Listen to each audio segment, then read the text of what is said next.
há muitas pessoas na sociedade, há muitos caminhos, mas vocês que estão aqui e que, por me disseram, são quase todos estudantes de nível universitário, vários escalões, têm essa obrigação em particular. Agora, já 30 segundos adicionais para dizer o seguinte. Se vocês quiserem dar palestras na Matola, que não seja por falta de espaço, eu tenho em minha casa um auditório, que serve vários fins, música, etc., etc., formação, dinâmicas de grupo, e posso, se vocês não tiverem dinheiro, posso-vos ceder, pelo menos uma vez gratuitamente, para fazerem este mesmo tipo de ações. Portanto, a província de Maputo fica coberta. Bom, eu não sabia como conseguir palmas no princípio para criar uma certa animação, tive que recorrer a esse expediente, mas a oferta é genuína. Então eu estava a dizer que procurei utilizar isso. E, obviamente, alguns de vocês terão sabido que eu fui professor de Direito Constitucional. E fui constitucionalista, além disso. Talvez comecei por ser constitucionalista antes de ser docente. E a primeira tentação seria de ir ao manual. Numa primeira fase fiz isso. Fui ao manual para recapitular o que é que eu disse sobre isto.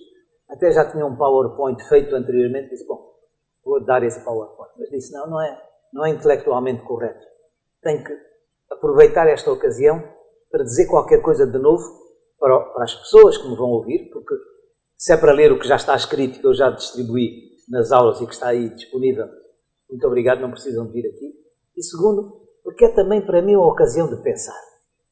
Então, o tema e o título que dei, peguei nas duas palavras que estavam aqui, que era, palavras ou expressões, origem e processo de construção do Estado moçambicano e abordagem, portanto o que é que se quer como resultado do que apareça, analisar o processo de construção do Estado, destacando os elementos estruturantes.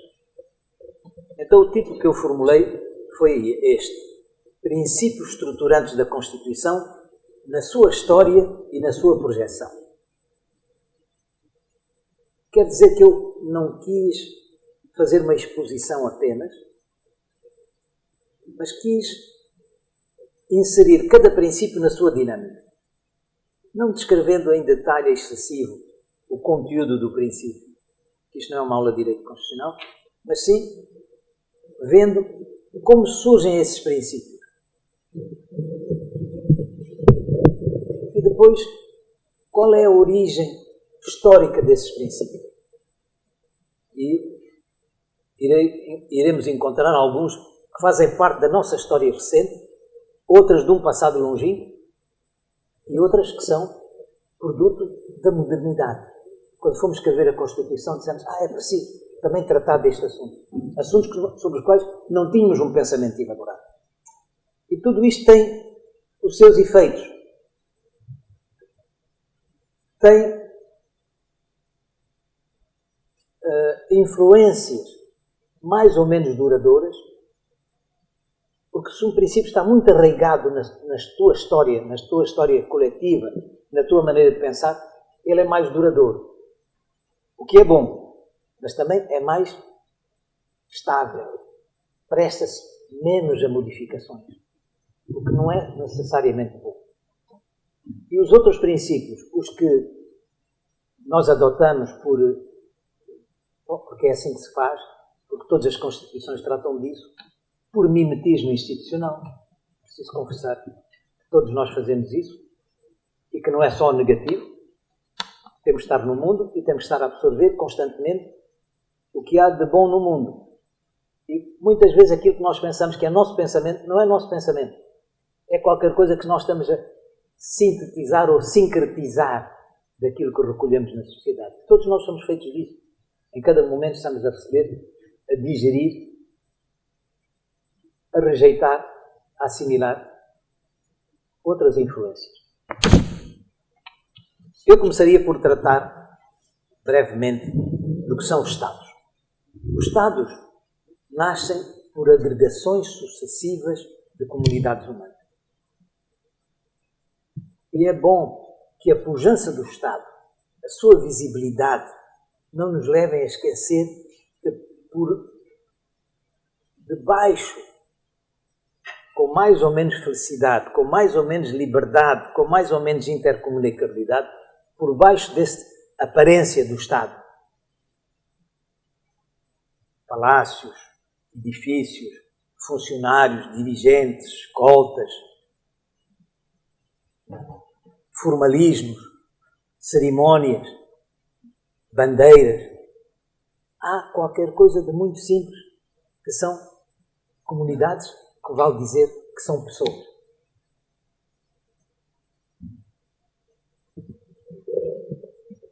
E há um momento em que as comunidades se consideram Estado, ou que os analistas lhe atribuem essa noção.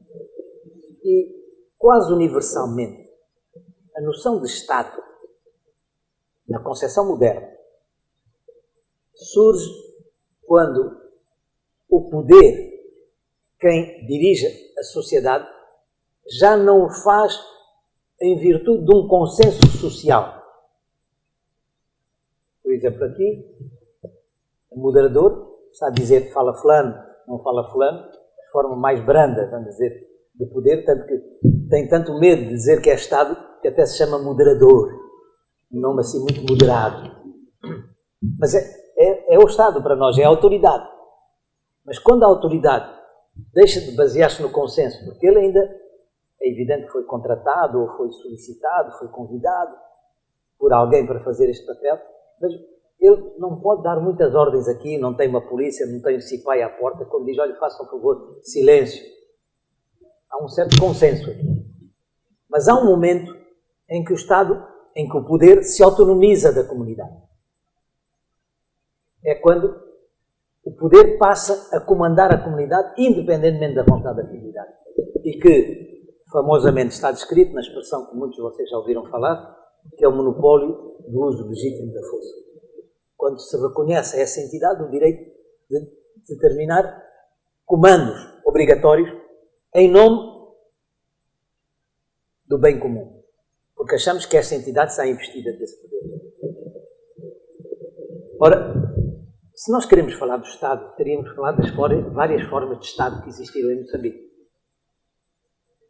E nas minhas aulas, eu nunca fui capaz de começar com solidez as minhas aulas por aí. E devo dizer que é uma falha no nosso direito constitucional. Tanto quanto eu tenho lido, que se tenha que ir para a história, para a antropologia, para a sociologia, para tratarmos do problema do Estado. Porque nós estamos a tratá-lo essencialmente numa versão moderna. Neste momento, em Moçambique, estão recenseados, creio que mais de 10 mil comunidades, portanto, estruturas de base. Eu não quero dizer que sejam Estados, estou a dizer neste momento. Mas, só pegando num livro publicado a título póstumo do Rita Ferreira, que estudou a questão dos Estados em Moçambique, eu aqui tomei alguns nomes, o Estado dos Mutapas no século XV, o Barwe, o Reino dos Danda, o Reino dos Teve, os Tauaras, os Xangamires Josuis, os Senas, o Estado dos Undis, os Chopos, os Prazos, o Sheikado de Sancul na ilha de Moçambique, os sultanatos, por exemplo, ainda hoje existem sultanatos na província de Niassa, é o título que se dá por influência institucional religiosa às algumas formas de poder. E, portanto, há uma necessidade de irmos mais longe para compreendermos, irmos mais longe, mais atrás, para compreendermos essas formas de Estado. Porquê? Porque sem nós sabermos, e eu adiante falarei nisso, mas apresento já o quadro geral, muitas vezes nós somos influenciados no nosso pensamento do direito moderno, das leis modernas, da vida moderna, por aquilo que nos vem sendo transmitido de forma nem sempre muito estruturada, nem sempre tão consciente por cada um de nós, mas que marcam o nosso pensamento. Eu vou repetir uma coisa que tenho dito muitas vezes. Eu não venho da sociedade africana, como se pode ver pela gravura junta, não é? Mas, por algumas razões da minha vida, antes da independência, depois da independência, tenho frequentado muito e vejo uma das formas de transmissão, desses valores, neste momento em que as pessoas estão na cidade, são particularmente as cerimónias. Falecimento, casamento menos. Pode-se transmitir algum formalismo, algumas cerimónias ou subcerimónias, mas na minha experiência, que pode não ser a de todos, é nos falecimentos, em que as pessoas falam muito amplamente e transmitem valores, transmitem interpretações da tradição. Não sei se repararam, nunca há uma interpretação única da tradição. Segundo a tradição isto, e outro diz, não, mas segundo a tradição é assim. Porquê? Porque a tradição, de facto, difere, como diferem as leis. Nós é que chamamos, no caso do direito penal, circunstâncias agravantes e atenuantes, mas no fundo é para dizer, a norma é esta, mas pode variar assim ou pode variar assado. Então, isso acontece muito na tradição. E essas formas acabam de ser muito importantes na nossa vida. Porque, primeiro, durante a vida, se não obedecermos essas regras, não somos bem aceitos nessas cerimónias. E segundo, na vida pós-terrena, nós sabemos que o caminho de passagem é, para uns que estão na religião moderna, a extrema-unção, os benefícios, etc., que são certos rituais, e para outros, o respeito dos antepassados, cujos guardiões são justamente os mais velhos na família. E, portanto, nesses encontros de família é onde esta forma de autoridade, esta forma de transmissão de pensamento, esta forma de influência na nossa cultura se faz sentir. Ora, eu tenho para mim, sem ser um sociólogo, mas por comparação, que há alguma coisa que explica a sociedade moçambicana, que as pessoas dizem, mas vocês moçambicanos são diferentes. Eu tenho para mim, um dos fatores é que, apesar de nós sermos já muito urbanizados, estou a falar agora desta audiência, nós ainda mantemos uma ligação muito forte com o campo. Além de termos a maioria ainda da população no campo. Mas para além disso, mesmo as populações urbanas, que jogam um grande papel, a sua urbanização é relativamente recente. No processo de sua urbanização, as formas de viver retomaram ou reconstituíram formas de se organizar no campo. As reuniões nos bairros, etc., os grupos dinamizadores que tivemos aqui, as assembleias do povo, retomaram um pouco essa tradição, por isso tiveram aquela pujança naquele momento.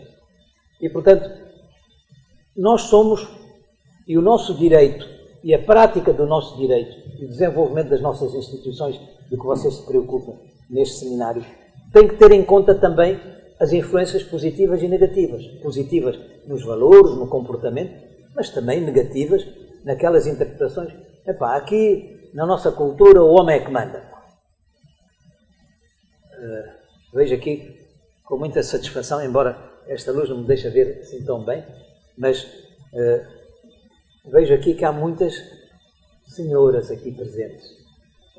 Provavelmente algumas raparigas, que não dá desta distância para divisar. E é um sinal muito bom. Mas vocês provavelmente enfrentam esse tipo de problemas. Diretamente, indiretamente. É um problema da sociedade. Esta manhã, ao vir para cá, antes de sair, estava-se a falar sobre a herança. Portanto, e nesta discussão que vai haver sobre o Código de Registro e Notariado e sobre a sucessão, certamente que vocês vão encontrar várias maneiras de interpretar a tradição. As verdadeiras e outras que não são verdadeiras, que são preconceituosas. Mas outras que até são bem intencionadas, mas que não deixam de ser tradicionalistas. Que nós, mais modernizados, mais igualitários, chamaríamos mais retrógradas, mais reacionárias mesmo. Ora, este Estado moderno, voltando agora ao Estado moderno, o Estado moderno, começamos por falar, não é evolução natural daqueles Estados e das comunidades. A evolução natural são estes valores, estes encontros familiares, são estes mecanismos que refletem. Este Estado moderno eu quase que diria, desembarcou nas bagagens do colono. Não estou a dizer por aí que seja uma coisa totalmente negativa, mas estou a dizer de onde ele veio. Ele deriva conceptualmente do modelo do Estado feudal europeu. E se vocês não têm isso presente, é bom recapitular a história do feudalismo com soberanos, que eram os chefes de uma região, os suzeranos, peço desculpa, o soberano que era o chefe do conjunto, por exemplo, da França, o soberano francês, que era o rei dos francos, os suzeranos que tinham áreas limitadas, sobre os quais exerciam um controle quase total, os servos da gleba que trabalhavam a terra, uma variante da escravatura, os artífices emancipados que se agruparam nos burgos e de onde vêm sair os municípios, e vem desta altura também a noção que é muito importante para os dias de hoje e que me parece que não está a ser compreendida, embora sejam permitidas todas as discordâncias, que é a distinção entre funções centrais e funções locais. Eu só faço uma referência que não quero entrar muito na vida moderna e atual.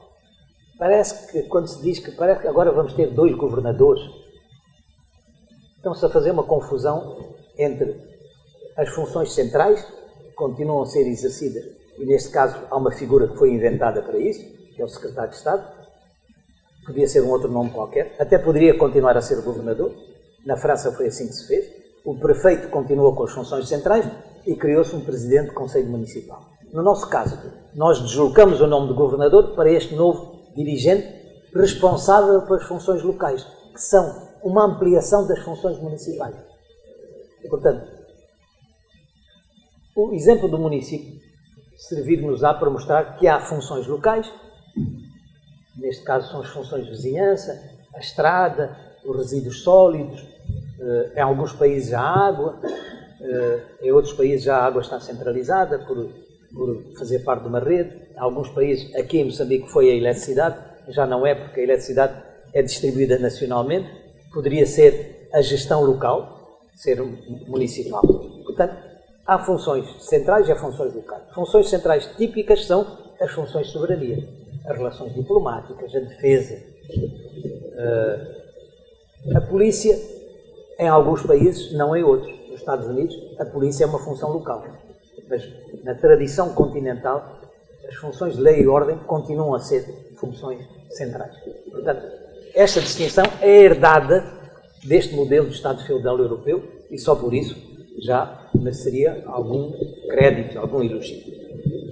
Estes Estados tinham território e população. Isto é, tinham população, mas acrescentaram também território. Mas este é do modelo feudal europeu. Nem todas as formas de Estado no mundo se preocuparam com o território. Por exemplo, nas grandes cidades do Médio Oriente, Bagdá, Damasco, eram cidades extremamente prósperas, mas não se preocupavam com a administração das terras menos férteis circundantes. Porque naquela zona, entre essas várias cidades do Médio Oriente, da Mesopotâmia, e depois que deram estas grandes urbes comerciais, não havia contiguidade geográfica. E havia terras pouco produtivas. E ninguém se ocupava de administrar essas terras. Não eram de ninguém. Foi depois da Primeira Guerra Mundial e do Acordo de Sykes-Picot, que vale a pena ouvir falar na internet, está a circular uma coisa muito interessante que fala desse acordo, como, ao tomar conta dos territórios, a França e a Inglaterra retalharam os territórios mesmo, ao tomar conta da zona. Dividiram, criaram fronteiras que não existiam anteriormente e colocaram lá as suas bandeiras. Eu recomendo, esse é falado em brasileiro e ilustrado em espanhol, é muito interessante para compreender também outras formas de organização do Estado e de outras formas de colonização. Ora,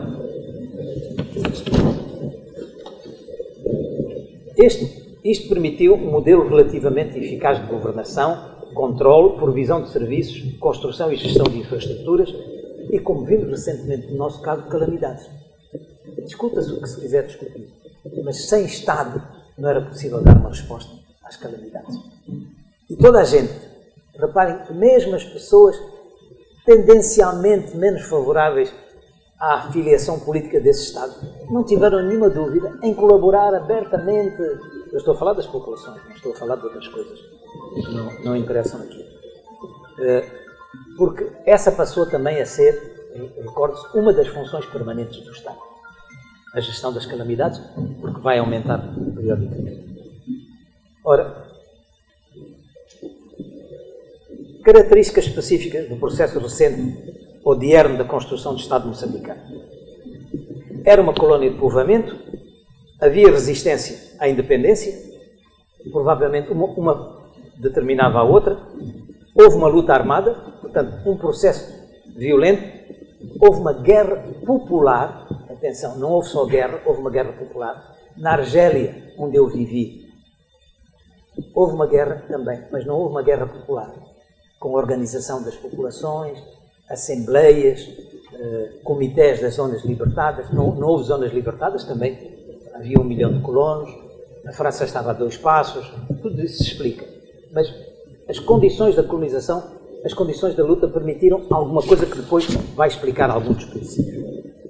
Ainda dentro dos antecedentes recentes, uma pré-constituição negociada, os acordos de Lusaka, uma constituição adotada por uma organização popular, no TOFO, foi um partido político que adotou a Constituição. Esta Constituição não foi outorgada, mas isso são apenas marcos históricos no processo, são datas. A história real dos processos você tem que procurá-la com mais profundidade, não apenas decorando as datas e os acontecimentos. O que é que decorre desta primeira experiência que vai marcar toda uma fase do nosso direito constitucional, da nossa organização do Estado, da nossa maneira de pensar a sociedade? Um coletivismo mais do que socialismo, uma tendência centralizadora,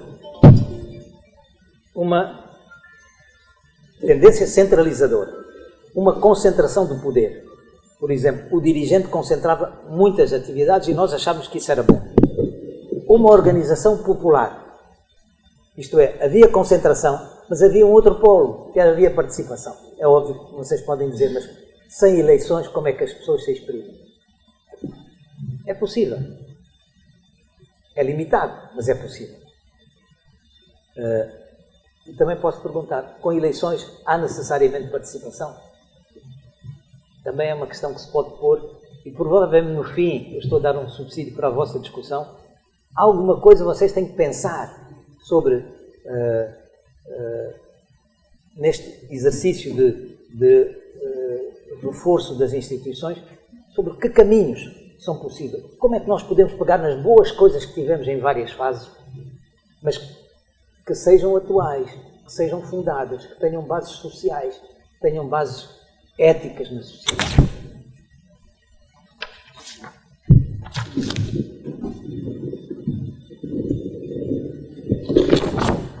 Isto eu já disse, por isso é que não estou a dizer, não estou a saltar, mas eu posso depois datilografar isto e mandar-vos.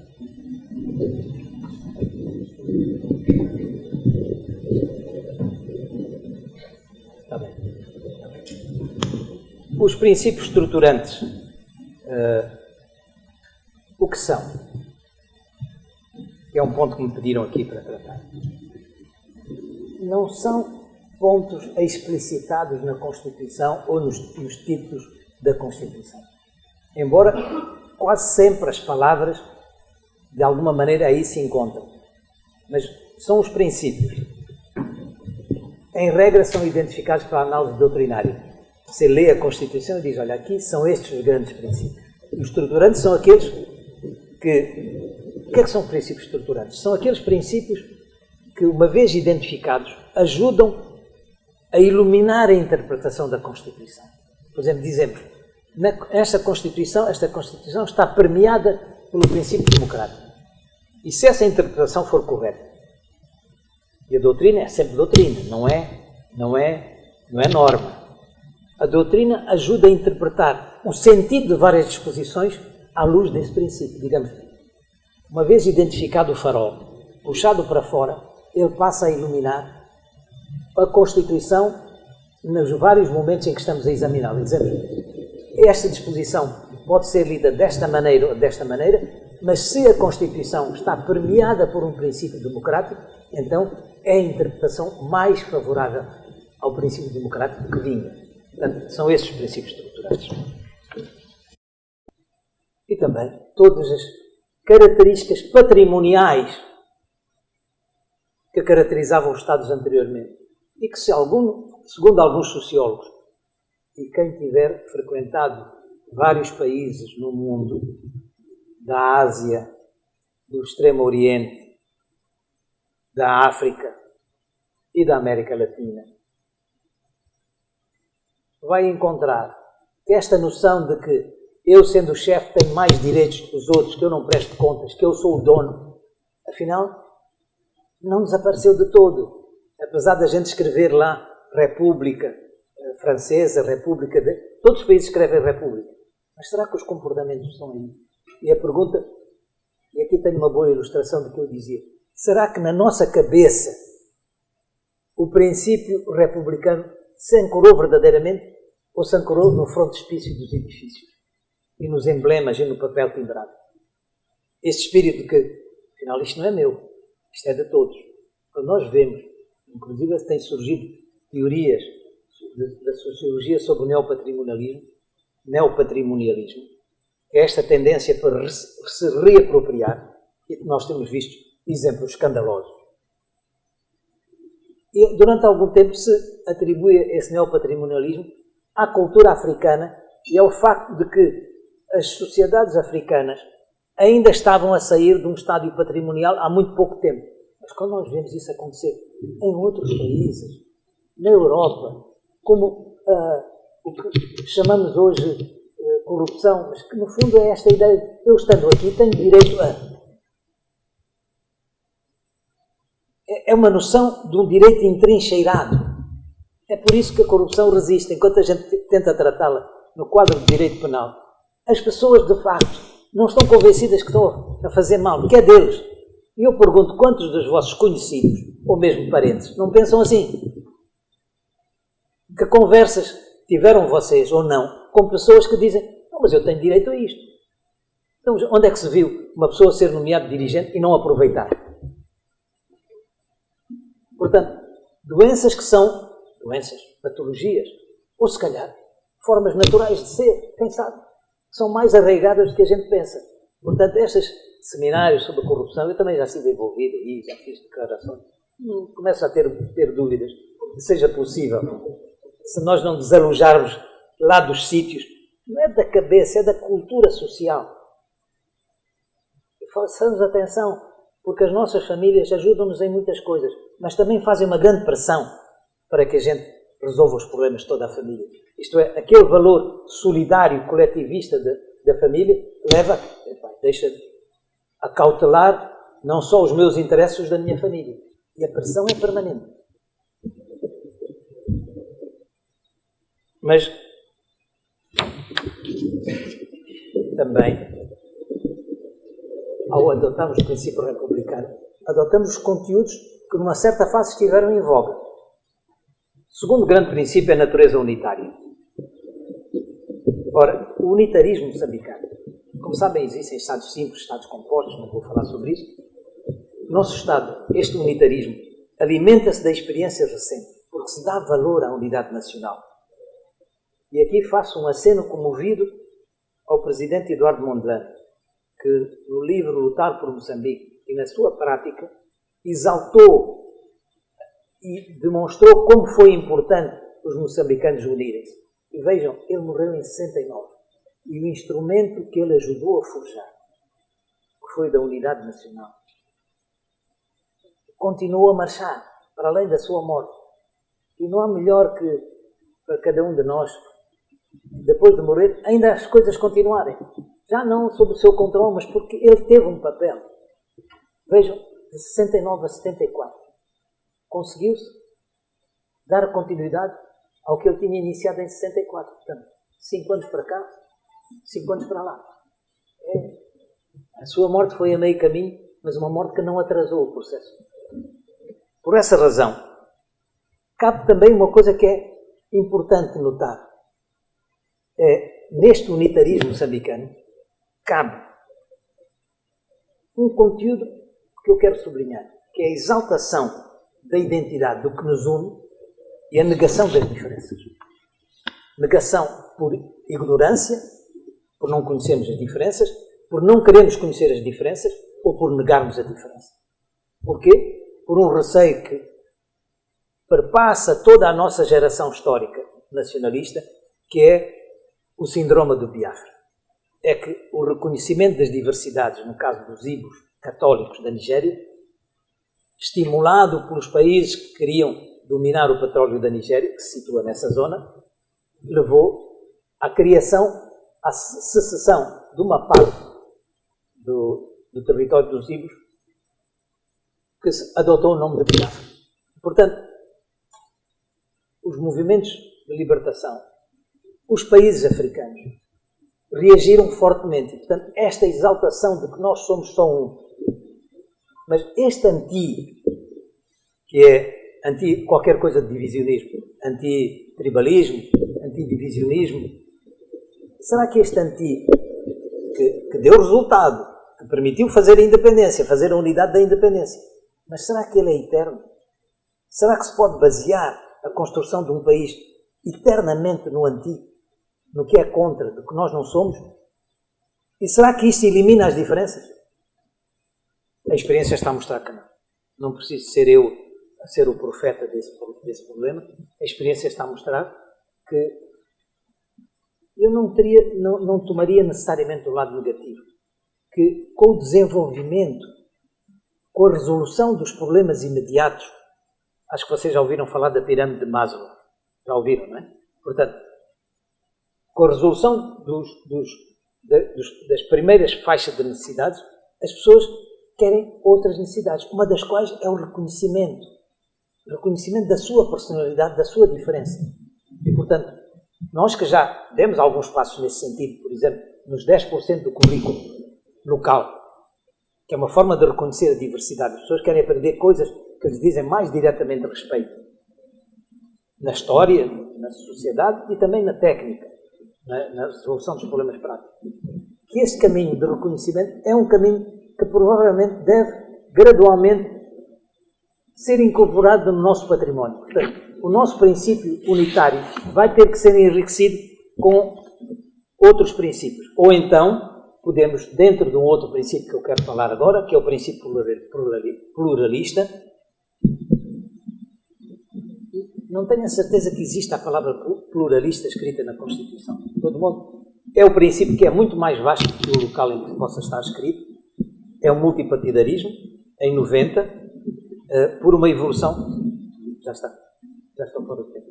Já estou fora de tempo. Então, duas alternativas. Vou só dizer os tópicos.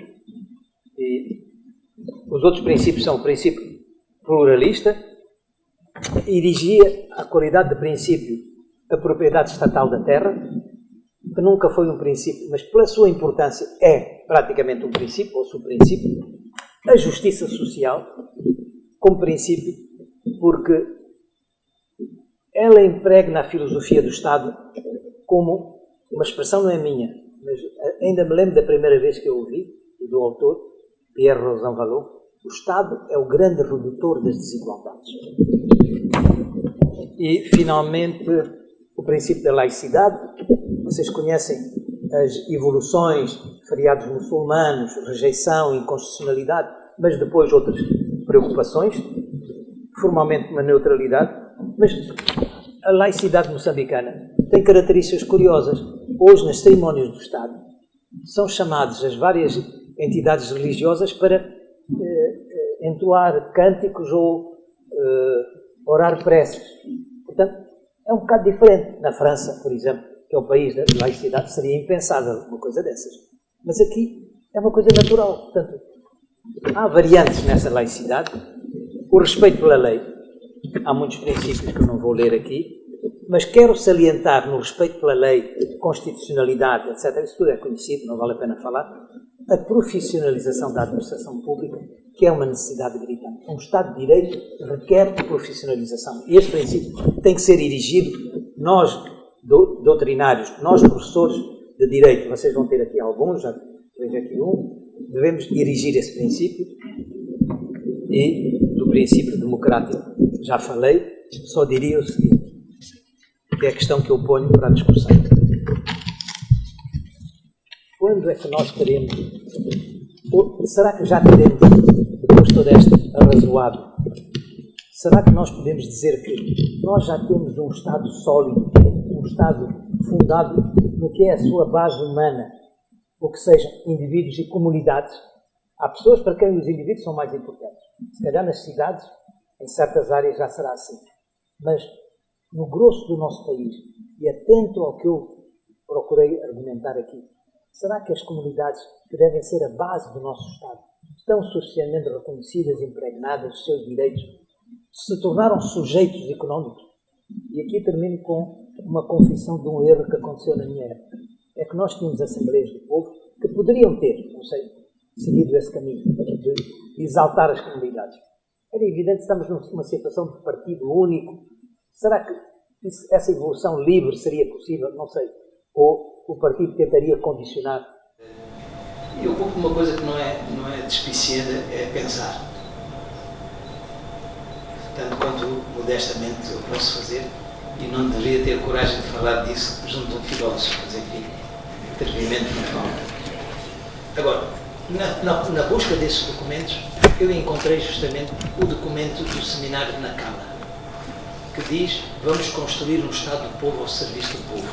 E devo dizer que eu certamente pensei em trazer, mas depois esqueci-me esta manhã. De onde é que vem esta questão da destruição do Estado colonial? Vamos falar mesmo da palavra que foi utilizada, foi o escangalhamento. Essa palavra surge na 8ª sessão do Comitê Central em fevereiro de 1976, provavelmente a reunião em que mais se discutiu, e se discutiu pela primeira vez, porque em reuniões anteriores, mesmo longas, nos corpos políticos dirigentes da época, que era o Comitê Central da Frelimo, eu recordo que tivemos uma reunião do Comitê Central da Frelimo que durou 26 dias, de 4 a 30 de dezembro de 1972, e que foi uma reunião que permitiu que muitas pessoas, na realidade tinha começado aquelas reuniões habituais, relatório deste sector, etc. E o Presidente Samora, a um certo momento, diz: não é assim. Vamos lá, cada um vai contar no detalhe o que faz. Repare, uma reunião que reunia pessoas, alguns vinham da frente de Maniquei Sofala, outros vinham da frente exterior. Eu até tinha estado no passado, mas já não estava, mas vinham pessoas da frente exterior. Então, era preciso juntar tudo, fazer uma organização. Eu digo isto porque vocês estão preocupados como é que se faz a Terceira República. Isto leva muito tempo. E implica muitos processos, muita participação, muita paciência, muito andar para a frente, muito andar para trás, muito voltar a retomar. Então, nessa reunião, cada um falou das suas áreas. Mas isso marcou a organização. A segunda grande reunião é essa reunião do Comitê Central de 76, de que saiu uma brochura, um livro. Esteve-se a trabalhar para aí 20 dias nas resoluções dessa sessão. É um bocado aquilo que eu dizia, o tempo que se leva a maturar as conclusões, disse aqui há pouco na introdução, é parte da reunião. Agora, nessa reunião o que é que se passou? Havia uma reflexão sobre a burocracia administrativa. E estávamos nós, estavam os cidadãos moçambicanos, que muitos deles tinham tido pouca lida com as estruturas administrativas. Repare, um Estado altamente burocratizado, que os próprios portugueses vieram depois a desburocratizar. No Brasil até se criou o Ministério da Desburocratização. Se nós hoje olharmos os impressos desnecessários, os passos desnecessários, há muito trabalho a fazer. E as reformas do setor público também têm esse objetivo. Agora, imaginem uma sociedade moçambicana jovem a lidar com uma administração colonial antiga, o conflito que se deu. Esse conflito foi-se arrastando ao longo do período de transição, em que ainda havia funcionários nos seus lugares. E depois, a administração fica a gerir uma burocracia procedimentos burocráticos, não estou a falar aqui de burocracia não como estrutura, muito complexa. Essa estrutura, queria dizer, passa a ser gerida por poucos funcionários moçambicanos qualificados. Recordo que fui procurar um anuário estatístico, chamava-se Anuário Estatístico da Província de Moçambique, e depois do Estado de Moçambique nos últimos anos. E vinha a lista de todos os funcionários públicos. Funcionários negros moçambicanos, eu encontrei Massabanhã, o Cangela de Mendonça, e acho que mais ninguém. Quer dizer, havia mais um, não me recordo o nome. E eram segundos oficiais. Agora, portanto, temos de um lado uma burocracia complexa e funcionários pouco competentes. Eu falei há pouco, isto era uma colónia de povoamento. Portanto, todos os funcionários, toda a administração eram portugueses. E vamos dizer que 90% deles, talvez 90 e tal por cento, saíram com o colonialismo. Portanto, Dr. Filipe Citói, quando estamos a falar da antiga administração colonial, está a falar de um mito que colapsou de um dia para o outro. Portanto, as administrações não são só os códigos e as pessoas, os códigos difíceis de inteligir, são também as pessoas. Então, houve uma pessoa que disse na reunião, foi o Rafael Babuni, que tinha um grande talento para inventar palavras, ou para dar novo conteúdo às palavras. Ele era um jovem, cresceu na Frelimo, uma inteligência invulgar e um grande jeito para isso. Até foi diretor da Rádio Moçambique, não é? Durante muito tempo. E ele inventou, disse o seguinte: é muito difícil a gente lidar com a administração. Descreveu a administração como uma camisa de força. A gente quer tratar de qualquer assunto, passa para ali, papel selado, ainda era o tempo, papel selado obrigatório, o reconhecimento da assinatura. Venerável instituição continua a subsistir, por muito marteladas que a gente dê. Por exemplo, nós, uma das primeiras decisões do Conselho de Ministros foi que o reconhecimento da assinatura podia-se fazer no próprio serviço. No entanto, continuam a haver bichas nas escolas para as matrículas. Fazia parte do ritual. Pronto, as pessoas gostam dos carimbos. Há pouco tempo estive a tratar de um terreno, uma casa de campo. E o funcionário, que o meu empregado foi lá, disse: olha, preciso vir com um documento com carimbos.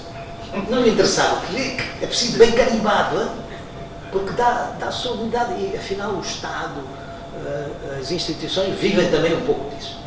Então, ele usou essa palavra escambelhamento a propósito da burocracia. Pouco tempo depois, na esteira das decisões dessa reunião, realizou-se um seminário em Nacala. E quem faz a generalização da palavra escambelhamento de aparelho colonial? Bom, já vinha adotada nas resoluções da 8ª sessão, uma brochura consistente, que foi publicada e que existe, e que eu posso também aos estudiosos facilitar, porque eu tenho isso, como é que se diz, escandalizado. Fazemos a reunião de conferência de Nacala. E o que é que são as decisões da conferência de Nacala?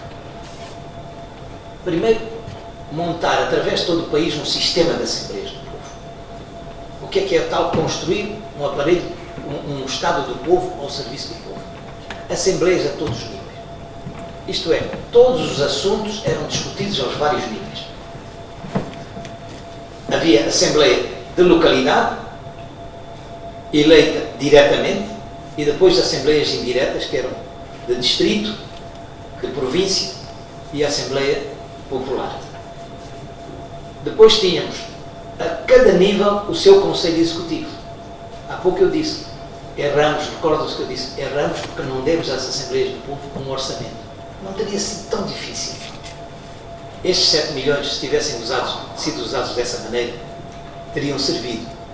Agora, ficaram ali travados ao nível do distrito e serviram as necessidades da elite distrital, elite administrativa, das necessidades do funcionamento administrativo, em vez de terem ido para baixo, porque teriam tido um outro efeito. Eu vou voltar a esse assunto numa outra discussão, se for permitido. Então, a cada nível havia um Conselho Executivo. Aqui havia uma contradição inerente. Mas, às vezes, nem tudo tem que ser lógico. Porquê?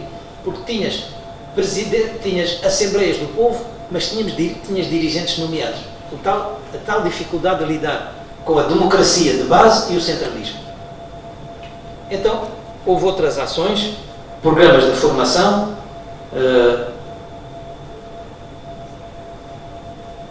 para os quadros, novos estatutos para reger os quadros. Portanto, o que eu queria dizer é que se definiu em Nacala o novo Estado moçambicano que se devia criar. Agora, eu tive uma infelicidade, pela qual continuo a responder, como se vê hoje, ainda estou a responder ao Filipe Citói hoje, em 2019. Isto passou-se em 77. É que utilizei essa palavra, que me tinha agradado bastante, que achava uma palavra diferente. Os meus colegas me disseram, mas o que é que isso quer dizer, escangalhamento do aparelho de Estado colonial? Disseram-me um conceito disso. Disse, não, reparem, o Comitê Central já disse, e isso quer dizer revolucionar as coisas, alterar. Mas na realidade não havia muito aparelho colonial a destruir. Havia que se usar essa palavra, digamos, porque a palavra escangalhar era um pouco tomar por dentro, descobrir como funcionava e fazer funcionar diferentemente. Mas era o que restava, era uma parte residual. A nova parte eram as novas instituições democráticas populares. Portanto, o tal escangalhamento foi, posso dizer, à luz da história, não é? É o jogador, foi infeliz porque criou essa ideia e que depois, aí, há uns 20 anos atrás, começou a ideia, não, nós destruímos o aparelho de Estado colonial, mas não havia aparelho de Estado colonial essencialmente a destruir. Quem eram os administradores de distrito, por exemplo, numa primeira fase, no primeiro ano? Eram os funcionários da Secretaria, mas o funcionário da Secretaria não sabia dirigir. 2 anos depois, não sabemos, os portugueses pelo menos treinavam os seus administradores na Escola Superior Colonial e depois no Instituto Superior Sul Ultramarino, dirigido por uma pessoa tão brilhante como o professor Adriano Moreira. Os nossos não eram funcionários de Secretaria. Portanto, já veio o abismo. O aparelho de Estado colonial destruiu-se por si próprio. Não era preciso que eu tivesse feito essa proclamação, ainda por cima tomado ela para mim. Agora, desculpa, professor, sim. Não sei se o microfone funciona.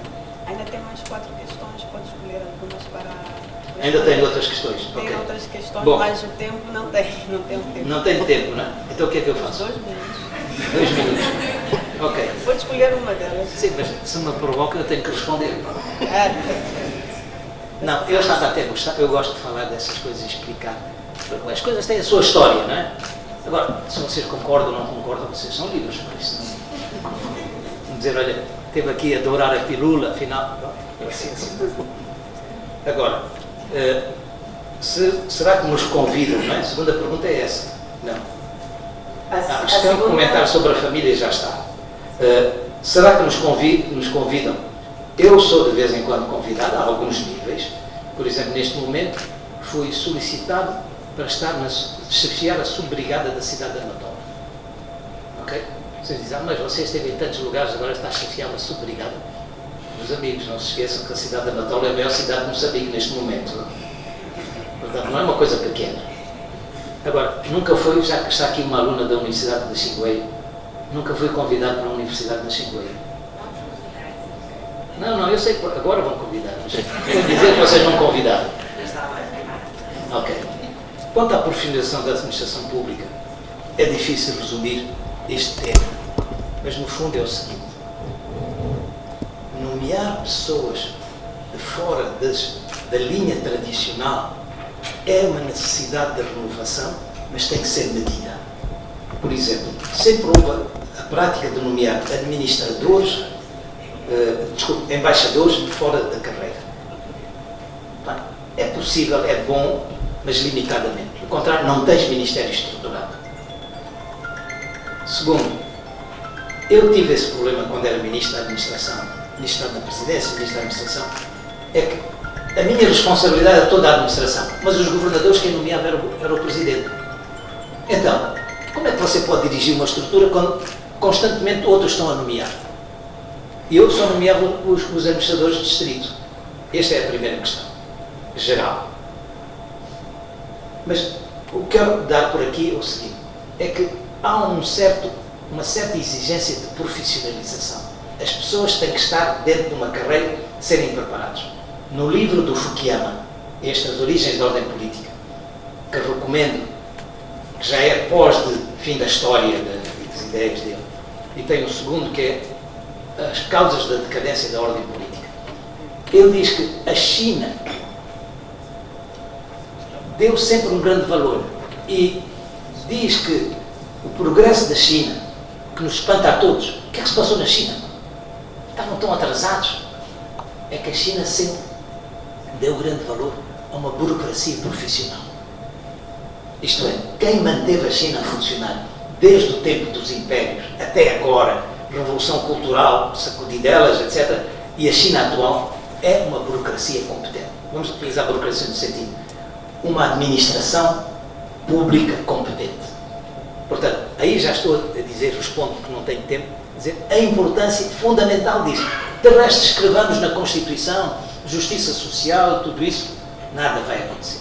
Agora, uma outra questão que eu pedia que vocês discutissem, que eu já não tenho tempo, é, na vossa proposta de terceira via, se queremos pôr em termos académicos, onde está a economia política da vossa proposta?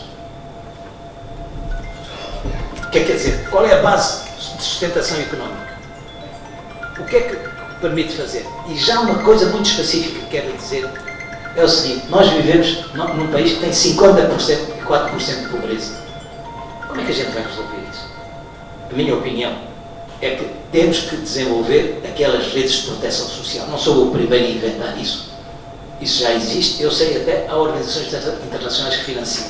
Já que vocês, na última parte da vossa discussão, mencionam esta questão, nós temos que criar a capacidade nessas pessoas, criar circulação económica. Eu propunha que desses, já fiz um cálculo rápido, 3 milhões de famílias fossem subsidiadas, famílias pobres, porque elas não se vão tornar empreendedoras, contrariamente ao que dizem economistas pré-keynesianos.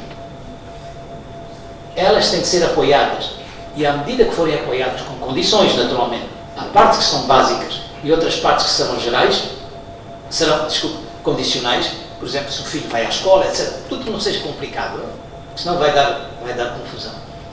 Então, temos que criar condições de dignidade mínima. Quando uma pessoa não tem de comer, não há dignidade possível. Não há justiça social. Portanto, o resto da sociedade tem que se empenhar. E por que não, em vez de usar para outras coisas, empenhar os futuros fundos do gás a apoiar estas pessoas? Até por causa do problema da malnutrição infantil. Vocês sabem, uma criança que não tenha certos alimentos durante um certo período de vida tem efeitos mentais duradouros e irreversíveis. Isso tem que ser uma batalha nacional. E uma outra questão final que pedia que discutissem no futuro é: por que não dar uma base política a vossa proposta e a atual República mesmo, através da economia solidária e social? Em países como o Canadá, 25% da economia vem da economia solidária e social, que são associações de ajuda mútua, empresas cooperativas, etc. E há países em que essas formas de ação permitem avançar mais adiante. Seria um caminho intermédio entre este mito do empreendedorismo, que é difundido como se todos nós fôssemos ser empresários e empreendedores, e a situação atual de dependência que tem que ser apoiada. E aqui no meio nós teríamos a economia solidária e social, em que as pessoas juntam as suas capacidades no que é uma tradição moçambicana, em todos os aspectos, inclusive vocês verificarão, vocês quando estudam, não sei se é o caso hoje, mas no país, fora do país, durante a luta de libertação, depois da luta de libertação, moçambicanos estudam em grupo. O gregarismo é uma coisa natural. Então, porque é que não começa também, a partir disso, a fundar pequenas empresas, a criar cooperativas ou outras formas e avançar? Portanto, muito obrigado.